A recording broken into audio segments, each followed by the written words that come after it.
안녕하세요, 공무원 섭입니다. 되게 간만에 인사드리는 것 같네요. 특히 이제 Q&A로는 시간이 이제 언제 이렇게 빨리 흘러가는지 솔직히 좀 놀랍기는 해요. 거의 눈 깜짝할 새에 연말이 오고 있어서, 특히 미국에서는 연말에 10월은 할로윈이고 11월은 땡스기빙이라고 하는 연휴 겸 명절 같은 개념이 있어서 체감을 좀 더 확 하게 됩니다. 거기다가 최근 날씨가 좀 상당히 빠른 속도로 식으면서 가을 분위기도 물씬 나는 것 같아요. 그렇다고 뭐 단풍이 들거나 이런 건 아니지만, 다만 그럼에도 불구하고 아직 좀 덥긴 합니다, 밖이. 이제 그러면서 드는 생각이, 이제 내년이면은 미국 생활 5년차가 되고 아마 미국에서 꽤 오랜 기간 동안 적어도 별다른 이슈가 있지 않는 한 이제 좀 체류할 생각을 하고 있어요. 물론 그러려면 미국 생활에서 가장 필요한 신분이 어느 정도 확보가 되어야겠지만, 여태까지는 어쨌든 계산된 계획 안으로 흘러가고 있긴 합니다. 그럼 돌이켜봤을 때, 내가 이런 선택을 했다면 미국 생활이 좀 더 편했겠다라고 하는 포인트들이 좀 있었긴 했어요.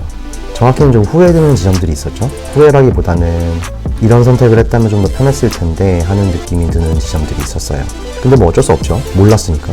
반면에 이건 내가 몰랐던 거지만 선택을 참 잘했구나 라는 생각이 드는 지점들도 마찬가지로 있었어요. 오늘은 이런 지점들에 대해서 얘기를 해볼까 합니다. 구독자 비율 중에 유의미한 비율로 미국 대학원 유학에 대해서 고려하시는 분들이 있고, 실제로 문의를 이메일로 받거나 커피챗으로 주시는 분들 대다수가 미래 대학원 유학을 고려하시고 계시더라고요. 그래서 그런 측면에서 도움이 되는 포인트가 있지 않을까라고 생각합니다. 덧붙여서 미국에서 살고 있다는 건 아주 다양한 변수와 조건들이 좀 얽혀 있어요. 그런 요소들이 되게 많기 때문에 절대로 일반화할 수는 없다고 생각합니다. 그저 보시는 분들이 결정하실 때 참고 정도 하시면 좋을 것 같습니다. 이제 이야기를 시작하기 앞서서 제가 누군지는 이제 간단하게 설명하고 넘어갈게요. 한국에서 나고 자란 토종이고, 이제 대학교를 졸업한 후에 대기업에서 6년 정도 일을 했습니다. 그리고 미국 대학원을 33세 왔죠. 네, 33이네요. 비즈니스 애널리틱스랑 데이터 사이언스 전공으로 와서 작년에 졸업을 했어요. 지금은 미국 중소기업에서 비즈니스 인텔리전스 엔지니어를 일하고 있고, 내년에 진급이 예정된 대로 진행된다면 이제 시니어 비즈니스 인텔리전스 엔지니어로 일할 계획입니다. 첫 번째는 조금 더 일찍 신용카드를 만들지 않은 거예요. 미국의 신용카드 시스템이 한국이랑 비슷한 것 같지만 기본적으로 닮아서 쓰는 그대로 높은 APR, 이제 Annual Percentage Rate라고 하는 APR을 내가면서 신용으로 빚을 지는 시스템을 많이 이용하는 편이에요. 전통적인 한국인 입장에서 보면은 왜 저 돈을 내가면서 그냥 그 돈 치죠? 저 비싼 이자를 낼 이유가 있나? 라고 생각이 되긴 하는데, 이게 미국 내에서 상당히 보편적으로 쓰이더라고요. 또 차이점이 신용도가 되게 많은 분야에 영향을 미친다는 거예요. 물론 한국도 그러겠지만 여기서는 뭔가 좀 더 광범위하게 쓰인다는 느낌이에요. 당연히 뭐 자동차 같은 것도 그렇고, 모기지 같은 것도 그렇고, 이제 주택담보대출이죠. 모든 곳에 신용 스코어가 사용됩니다. 한국보다 더 광범위한 분야에 사용되는 만큼 신용도의 중요성이 상당히 큰 편인데, 그 중에서도 신용도를 평가할 때 가장 중요한 요소 중 하나가 얼마나 오래 신용 기록을 쌓아왔는가, 그러니까 이제 얼마나 긴 신용 기록을 가지고 있는가예요. 30 초중반에서야 미국에 왔기 때문에 기본적으로 신용 기록을 만들어 온 기간이 짧아서 아쉬울 때가 많습니다. 물론 한국에서는 신용카드를 많이 썼지만 여기서는 미국에서만 만들어진 신용카드를 신용기록으로 치더라고요. 그래서 처음에 미국에 도착했을 때 신용카드를 만들기가 거의 불가능한 것으로 알고 있었기에 잊고 살았어요, 사실은. 왜냐면 학생 비자로 오는 케이스는 기본적으로 소득이 없다고 거의 전제를 하거든요. 근데 사실 만들 수 있는 방법이 있더라고요. 이제 뱅크 오브 아메리카에서 제공하는 Secured Credit Card라고 일정 금액을 예치하면 이제 그 금액만큼 신용카드처럼 쓰고 나중에 다시 디포지트를 채워 넣으면서 신용 점수를 만들 수 있는 거죠. 원칙적으로는 Secured Credit Card가 크레딧 카드랑 똑같진 않지만 시스템이 유사하기 때문에 어쨌든 신용카드 분류로 들어가더라고요. 이런 방법으로 좀 더 신용도를 빨리 일찍 쌓을 수 있는 길이 있었는데 당시에는 이제 잘 몰랐고 학교에 적응하는 정신이 없어서 막 크게 찾아보고 조사해보진 않았어요. 미국에 오기 전에 미리 알았다면 좀 더 빠르게 신용 점수를 만들 기회를 잡을 수 있었는데 이 점이 좀 아쉽다고 생각합니다. 그래서 혹시 이제 미국에 오시는 분들이 있다면 앞서 언급한 Secured Credit Card나 이제 신용도를 만들기 어려운 학생들을 위한 Deserve라는 회사의 크레딧 카드가 있어요. F1으로 마찬가지로 오픈이 가능합니다. 그래서 그 두 개의 카드는 최대한 빨리 오픈하시는 걸 추천하고 싶어요. 두 개 카드 모두 학생 신분에 소득이 없어도 적은 금액의 크레딧 리밋이라도 발급이 가능하고요. 한 달 동안 필요할 생활비를 그 카드로 결제하고 매달 빨리 갚아버리는 식으로 쓴다면은 미국 랜딩 초창기부터 좀 빠르게 신용도를 만들어 나갈 수 있는 길이지 않을까라고 생각합니다. 두 번째는 이제 대학원 전공을 선택할 때 좀 더 근본 있는 전공을 선택하지 않은 게 후회가 되는 포인트들이 있었어요. 미국에 체류하시는 많은 분들이 느끼고 계시겠지만 현재 미국 잡마켓 상황이 아직까지도 그다지 나아지진 않고 있어요. 그 과정에서 느꼈던 건 비즈니스 애널리틱스나 데이터 사이언스가 좀 고평가되어 있던 기간을 지나서 좀 수요와 공급이 현실화되어가는 과정에서 느끼는 이쪽 전공의 오버서플라이, 그러니까 과공급이죠. 그게 좀 더 잡마켓을 더 힘들게 만들지 않았나라고 생각을 합니다. 실제 예시를 들어볼게요. 주변에서 컴퓨터 사이언스를 졸업한 대학원생과 비즈니스 애널리틱스를 전공한 대학원생이 있다고 가정을 해볼게요. 컴퓨터 사이언스를 전공한 사람은 데이터 사이언티스트가 될 수 있어요. 물론 필요한 전공 과목도 이수하고 스킬셋도 갖춰야겠지만 기본적으로 전공자가 데이터 분야를 지원할 때 제한이 적습니다. 반면에 비즈니스 애널리틱스를 전공한 사람이 컴퓨터 사이언스 전공한 사람들이 할 수 있는 직업을 선택할 수 있냐고 하면은 상당 부분 어렵다고 느껴요. 데이터 밖의 영역을 지배하는 코딩 지식이나 프로그램을 만드는 그런 스킬셋들이 컴퓨터 사이언스 전공한 사람들이 부족할 수밖에 없거든요. 다시 말해서 좀 더 근본 있는 전공들, 예를 들어 컴퓨터 사이언스가 아니더라도 통계학 같은 Applied Statistics 같은 전공도 될 수 있겠죠. 그런 전공들을 선택했을 때 내가 지원할 수 있는 직업군의 풀이 넓어질 수 있다는 게 좀 포인트예요. 저는 다행히 학부 때 컴퓨터공학을 전공했기 때문에 대학원에서는 이제 데이터 관련 기술만 배울 목적으로 오긴 했지만 그럼에도 불구하고 많은 소프트웨어 디벨로퍼 직군에 지원하기 어려웠어요. 거기다가 통계학이나 컴퓨터 사이언스에서도 실제 데이터 관련 기술들을 가르치는 코스들이 많아요. 통계학 같은 경우에는 R이나 SAS 같은 정통적인 툴을 넘어서 파이썬 같은 최신 기술들도 이제 가르치고 있고요. 이런 복합적인 요소들을 계산해 봤을 때 데이터 사이언스나 비즈니스 애널리틱스와 같은 좀 트렌드에 맞춰서 최근 신설된 전공보다는 보다 근본이 있고 예전부터 꾸준한 수요 공급값이 있었던 전공들을 좀 더 전략적으로 선택했다면 나은 선택이 될 수도 있지 않았을까라고 생각을 많이 합니다. 세 번째는 신분에 대해서 좀 더 진지하게 생각해보지 않은 거예요. 미국 생활을 함에 있어서 신분이라는 것에 대해서 실제로 진지하게 생각해보지 않고 미국 대원을 오게 됐죠. 왜냐면 잘 몰랐으니까. 이 과정에서 많이 느꼈던 건 미국 생활을 영위함에 있어서 실제로 제일 중요한 것 중에 하나가 신분이라는 거고 이 신분은 스스로의 힘을 얻기까지는 정말 많은 고난과 운 그리고 고통이 따라온다는 점이었어요. 예를 들면 OPT라고 하는 학생 트레이닝 기간, 스템 전공은 3년이지만 일반 문과직렬 전공은 1년이에요. 이 기간 동안만 일할 수 있다는 1차적인 제약이 일단 있고요. 그 과정에서 H1B라고 하는 추첨 기반의 취업 비자에 뽑힐 만큼 운이 좋아야 돼요. 설사 뽑히더라도 회사가 수백만 원의 변호사비를 들여서 취업 비자를 접수해줘야 됩니다. 여기까지도 많이 어려운데 그 다음이 더 어려워요. 그 다음은 회사가 수천만 원을 들여서 이 사람이 정말 우리한테 필요하고 미국인도 찾아봤는데 이 자리에 맞는 미국인이 없어서 우리가 이 친구를 영주권을 줘서 더 오래 우리랑 일하게 하려고 한다 라는 이제 perm processing이라는 절차를 몇 년에 걸쳐서 밟아야 하고 그 와중에 회사에서 해고되거나 한다면 되게 처음부터 다시 시작해야 돼요. 미국에서 많은 회사에서 티나게 인정하려고 절대 안 그러지만 OPT 신분으로 있는 대다수의 사람들은 쉽게 느낄 수 있는 사실 중 하나가 이제 외노자를 쓰는 근본적인 이유가 있으니까 우리를 쓴다라고 생각합니다. 크게는 두 개죠. 미국인 중에서 쓸 사람을 찾기가 불가능하거나 있어도 찾기가 어렵다. 또는 우리가 더 싼 값에도 흔쾌히 일하려고 하는 인력들이니까 정말 이게 딱 이유라고 생각해요. 빅테크를 들어가서 엄청난 초봉을 받으시면서 일하시는 뛰어난 분들도 많은 것도 당연히 알고 있고 그런 신분 제약에 조금 더 자유로우실 거예요 아마도. 다만 전체적인 관점에서 아까 말하는 요소들이 미국에서 우리가 쓰이고 이를 통해서 살아남을 수 있는 핵심 이유라고 생각합니다. 이 과정에서 내가 만약 영주권자거나 시민권자였다면 선택할 수 있는 옵션들이 유학생 비자로 미국에서 체류하는 입장보다 훨씬 넓고 광범위한 편이에요. 단편적인 예로는 OPT나 H1B일 경우에는 만약 직장에서 해고되었을 시에 짧게는 60일, 길게는 150일 안에 다시 새로운 직장을 잡지 못하면 미국에서 물리적으로 떠나야 되고 재입국을 위해서는 새로운 학생 비자나 취업 비자를 새로운 고용지와 받아야 돼요. 근데 미국인의 회사 입장에서는 이미 시장에 차고 흘러 넘치는 유학생들을 고용하지 굳이 수백만 원 들여서 다른 나라에 있는 지원자를 고용하기 위해서 쓸 필요가 없거든요. 근데 영주권자라면 적어도 물리적으로 쫓겨날 걱정 없이 체류하면서 직장을 알아보면 돼요. 실제로 그렇게 꽤 오랜 기간을 어떻게든 버틴 구직자들이 다시 시장에 안착하는 사이클이 조금씩 나타나고 있기도 하고요. 무엇보다 직장을 구하지 못했을 때 하다못해 부업이라도 할 수 있느냐, 영주권자나 시민권자는 그게 이슈가 없지만 비자 홀더들은 다른 인컴 소스를 만들기가 어렵습니다. 이민법상으로 안 되기도 하고요. 계산기를 열심히 두들겨본 결과가 일단 학자금 대출을 유학생으로 받은 순간부터 가성비가 땅에 매다 꽂히는 느낌이에요.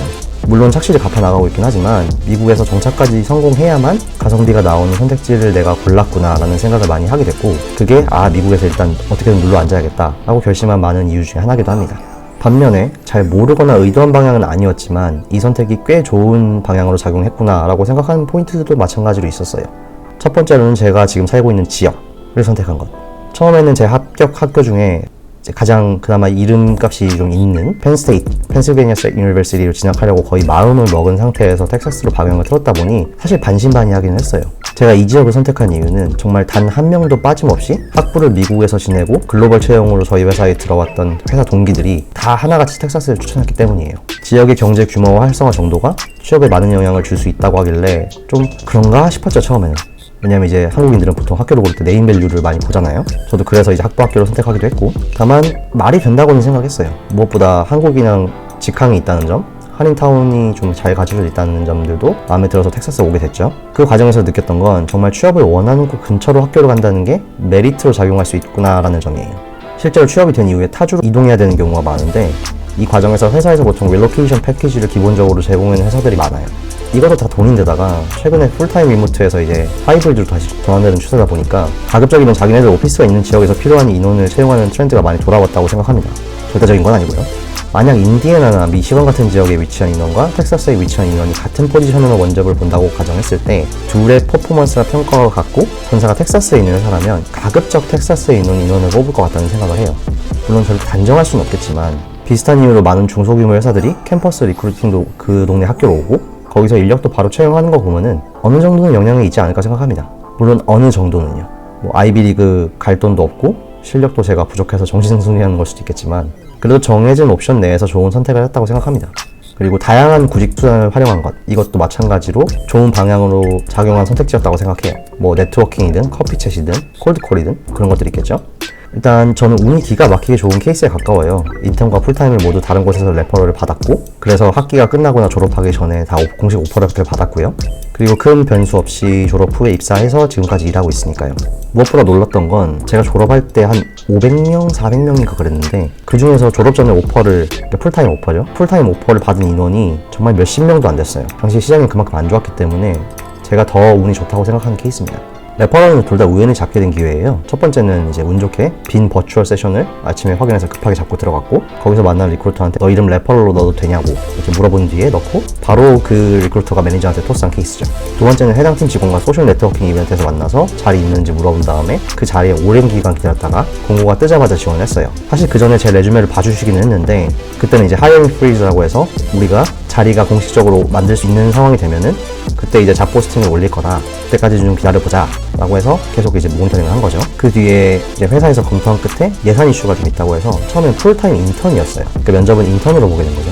그 뒤에 면접 결과도 좋았고 매니저가 별도로 요청을 해줘서 인턴이 아닌 정직원으로 전환돼서 채용된 케이스입니다. 모두 의도한 것도 아니었고 당시에 지원만 무작위로 하고 있었을 때 결과가 워낙 안 좋았다 보니까 이제 뭐라도 더 해야 된다. 다른 걸 시도해 봐야 된다.